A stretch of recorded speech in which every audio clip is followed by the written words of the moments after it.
अशाच आपल्या परिसरातील नवनवीन बातम्या पाहण्यासाठी आमचा चॅनलला सबस्क्राईब करा।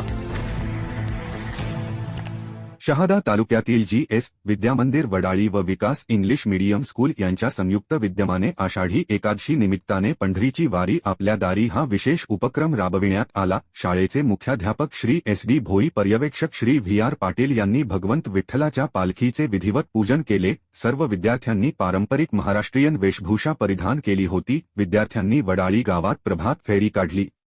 गावातील ग्रामस्थांकडून विविध ठिकाणी पालखीचे जोरदार स्वागत करून पूजन केले। तसेच भक्ती संगीत सुरू असताना गावातील नागरिक नृत्यात तल्लीन झाले असल्याचे दिसून आले। विद्यार्थिनी लेझिम पथक कार्यक्रमाचे प्रमुख आकर्षण होते। तसेच यानिमित्ताने पंढरीची वारी व एक पेड माके नाम असे स्तुत्य उपक्रम घेण्यात आले। नवीन शैक्षणिक वर्षाची दमदार कार्यक्रमाने सुरुवात करण्यात आली। कार्यक्रम यशस्वीतेसाठी सांस्कृतिक समिती, सर्व जी.एस. विद्यामंदिर कला व विज्ञान कनिष्ठ महाविद्यालय आणि विकास इंग्लिश मीडियम स्कूल वडाळी सर्व सहकारी वृंद यांनी सहकार्य केले। श्री न्यूज वडाळी।